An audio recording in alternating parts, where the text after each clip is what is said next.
आप सभी का बहुत बहुत स्वागत है माय इंग्लिश पाठशाला चैनल पर। Welcome to my class.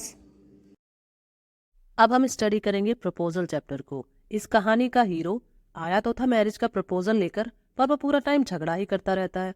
तो चलिए पढ़ते हैं और जानते हैं आखिर किस बात पर झगड़ा होता है और क्या ये शादी हो पाएगी या नहीं। पर सबसे पहले जान लेते हैं इसके मेन कैरेक्टर्स के बारे में। स्टीफन चुम्बकोज ये एक लैंडलॉर्ड यानी जमींदार है। नतालिया चुम्बकोज की बेटी है जो 25 साल की है।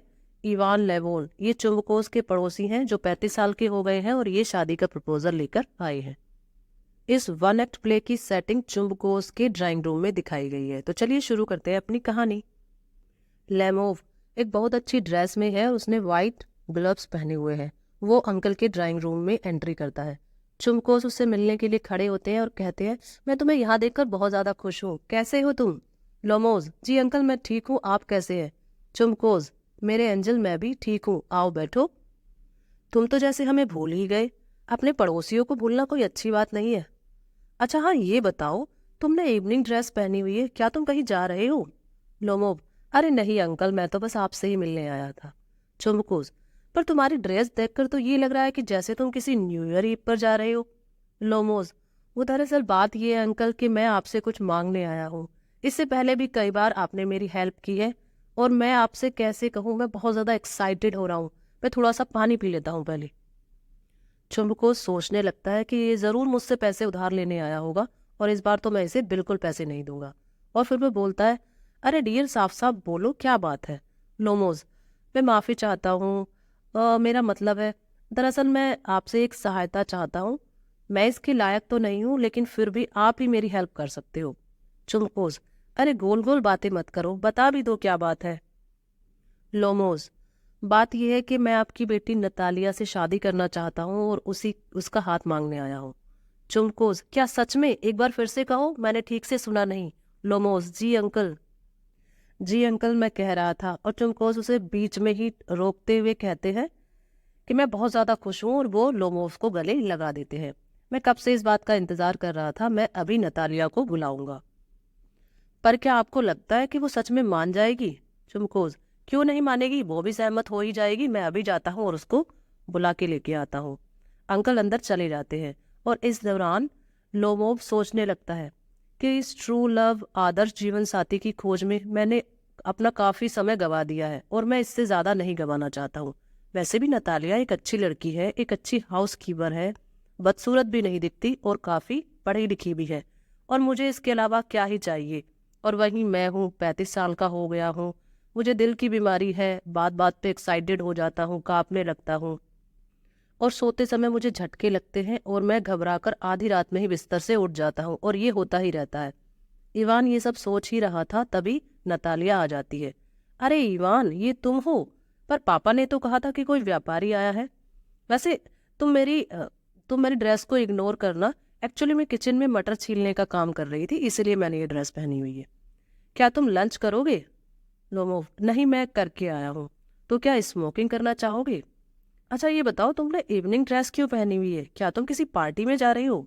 वैसे तुम इस ड्रेस में काफी अच्छे दिख रहे हो। लोमोव थोड़ा सा घबराया हुआ है और वो कहता है, मैंने अपना मन बना लिया है कि मैं तुमसे कुछ कहना चाहता हूँ।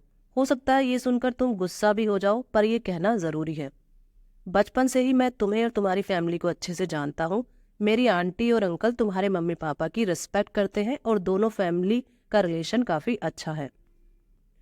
और मेरी जमीन जो मुझे मेरी आंटी ने दी थी वो तुम्हारे पड़ोस में ही है। मेरा ऑक्सन मिडोज तुम्हारे वर्चवुड ट्रीज की जमीन के पास है।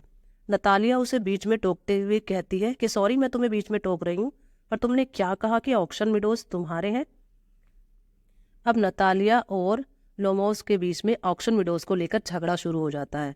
लोमोस का मानना है कि ऑक्सन मिडोज उसके हैं, वहीं नतालिया कहती है कि वो उसकी फैमिली के हैं और इस बात को लेकर एक लंबी बहस हो जाती है।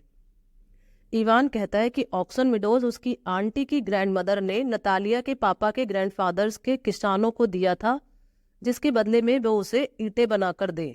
नतालिया, नहीं इवान, हमारे दादाजी ने जमीन के सभी झगड़ों को सुलझा दिया था और हिसाब एकदम फाइनल हो गया था और अब ये ऑक्सन मिडोज केवल हमारा है। लोमोज, नहीं ये ऑक्सन मिडोज हमारे हैं और मैं तुम्हें डॉक्यूमेंट भी दिखा सकता हूँ। नतालिया, तुम्हें ये सब मजाक लग रहा है ना? ये जमीन 300 सालों से हमारे पास है और अब तुम अचानक आकर ये बोल रहे हो कि ये तुम्हारा है। एक बात तुम ध्यान से सुन लो, ये ऑक्सन मेडोज मेरे लिए कोई ज्यादा मायने नहीं रखता। ये तो मात्र 300 रूबल का ही है। पर जो बात सबसे ज्यादा महत्वपूर्ण है वो ये कि तुम गलत कर रहे हो और मैं बिल्कुल भी गलत को बर्दाश्त नहीं करूंगी। इवान, नहीं नतालिया, ये हमारा है और मैं कह रहा हूं ना कि मेरी आंटी की ग्रैंडमदर ने तुम्हारे पापा के ग्रैंडफादर के किसानों को ये जमीन ईंटें बनाने के लिए दी थी। नतालिया, अगर तुम 2 दिन तक भी ये बात बोलते रहोगे तो भी मैं ये नहीं मानूंगी कि ये तुम्हारा है। ये हमारा है और हमारा ही है। इसी बीच नतालिया के फादर आ जाते हैं और वो पूछते हैं कि आखिर किस बात पर झगड़ा कर रहे हो। नतालिया, पापा अब आप ही इसे बताइए कि ऑक्सन मिडोज किसका है, इसका है या हमारा? अंकल बोलते हैं, ऑक्सन मिडोज तो हमारा ही है। लोमोस, नहीं अंकल, आप ये गलत कह रहे हैं। ये ऑक्सन मिडोज हमारे ही है जो मेरी आंटी की ग्रैंडमदर ने आपके ग्रैंडफादर के किसानों को दिया था, वो भी सिर्फ 40 सालों के लिए, और आप लोगों ने तो इसे अपना ही मान लिया। चुमकोस, सुनो बेटा, उस समय ये डिसाइड नहीं हुआ था कि ये जमीन तुम्हारी दादी की है या फिर हमारी, इसीलिए तो किसानों ने तुम्हारी आंटी की दादी को 1 भी रुपया नहीं दिया था। और ऐसे करते करते ये झगड़ा बहुत ज्यादा बढ़ गया और फिर अंकल ने लास्ट में बोला कि यदि तुम मुझसे इसी तरह से बहस करते रहोगे तो ये जमीन मैं तुम्हें तो नहीं दूंगा पर उन किसानों को ही दे दूंगा। लोमोस थोड़ा सा चिल्लाकर बोलता है, ये आप कैसे कह सकते हैं? मेरी जमीन को आप किसी दूसरे को कैसे दे सकते हैं? चुमकोस, क्या तुम्हें बात करने की तमीज नहीं है? तुम्हें पता है कि मैं तुमसे दुगनी उम्र का हूं और तुम मुझसे चिल्लाकर बात कर रहे हो। लोमो, अरे वाह, आप मेरी जमीन हथियाना चाहते हो और मुझसे ये उम्मीद कर रहे हो कि मैं आपसे शांति से बात करूं। सुनिए, आप एक जमीन हथियाने वाले हो और मेरी जमीन को हथियाना चाहते हो। चुमकोस, क्या कहा तुमने? जमीन हथियाने वाला? नतालिया बोलती है, पापा आप अभी जल्दी से घास काटने वाली मशीन को ऑक्सन मिडोज में भेजो, वो जमीन केवल हमारी है। लोमोस कहता है कि मेरे रहते ये बिल्कुल नहीं हो सकता और मैं इस बात को कोर्ट तक लेके जाऊंगा। चुमकोस, मुझे तो पहले से ही संदेह था कि तुम यही चाहते हो। तुम तो कोर्ट में जाना ही चाहते थे ना। तुम और तुम्हारा परिवार सभी एक जैसे हैं, पूरा का पूरा खानदान पागल है। लोमोस, देखिए अंकल, आप ये गलत कर रहे हैं, आप फैमिली को बीच में मत लाइए। चुमकोस, क्यों ना लाऊं? तुम्हारा बाप एक नशेड़ी था, तुम्हारी छोटी आंटी एक आर्किटेक्ट के साथ भाग गई। अब इवान भी उसके फैमिली के बारे में कुछ भला बुरा बोलने लगता है। हाँ, आपकी माँ एक हम्प बैक थी। चुमकोस, तुम्हारा बाप एक नंबर का सट्टेबाज था। नतालिया भी कहती है कि तुम्हारी आंटी इस दुनिया की सबसे बड़ी चुगलखोर औरत है। और ये लोग काफी देर तक ऐसे ही बहस करते रहते हैं। इसी बीच इवान की तबीयत खराब होने लगती है और चुमकोस उसे घर से बाहर निकलने के लिए कहता है और बाप बेटी इवान के जाने के बाद भी उसको गालियां ही देते रहते हैं। और बातों बातों में चुमकोस कहता है कि ये भद्दा इंसान आया था मेरी बेटी को प्रपोज करने, चलो अच्छा ही हुआ ये चला गया। नतालिया ने जब ये सुना कि इवान उसे शादी के लिए प्रपोज करने आया था तो वो पापा से कहती है कि उसे बुला के लेके आओ। चुमकोस, क्या? अभी तो तुमने कहा था कि उसे घर से बाहर निकाल दो और ये सब झगड़ा तुम्हारी वजह से ही तो हुआ है। नतालिया, नहीं, ये सब आपकी वजह से हुआ है। अब दोनों बाप बेटी में एक छोटी सी बहस हो जाती है और आखिर अंकल अपनी बेटी के सामने हार मानते हुए बाहर चले जाते हैं और लोमोस को लेकर आते हैं और कहते हैं कि अब तुम ही उससे बात करना, मैं इन सबसे दूर ही रहना चाहता हूँ। इवान वापस आया तो नतालिया ने बात को संभालते हुए कहना शुरू किया कि इवान, मुझे याद आया कि ऑक्सन मिडोज तुम्हारे ही हैं। और उसने बात को बदलने के लिए पूछा कि तुम हंटिंग के लिए कब जाओगे? लोमो, हाँ, मैं सोच रहा हूँ कि फसल कटने के बाद ब्लैक कोक की हंटिंग के लिए चला जाऊंगा। पर मेरा डॉग गैस लंगड़ा हो गया है। नतालिया पूछती है, कैसे? लोमो, ये तो पता नहीं, शायद कहीं गिरा होगा या किसी डॉग ने उसे काट लिया होगा। पता है नतालिया, मेरा डॉग गैस दुनिया का सबसे बेस्ट शिकारी डॉग है और इसे मैंने केवल 125 रूबल में ही खरीदा था। नतालिया, लेकिन मुझे लगता है कि ये बहुत ज्यादा महंगा है क्योंकि पापा ने तो स्क्वीजर को केवल 85 रूबल में ही खरीदा था और वो तुम्हारे गैस से तो बहुत ज्यादा बेहतर है। यहाँ तुम गलत कह रही हो नतालिया, तुम्हारा डॉग एक ओवरशूट डॉग है और ऐसे डॉग शिकार के लिए तो बहुत बेकार होते हैं क्योंकि उनका नीचे वाला जबड़ा बहुत छोटा होता है। नतालिया, ओवरशूट, अब ये क्या है? ये तो मैंने पहली बार ही सुना है।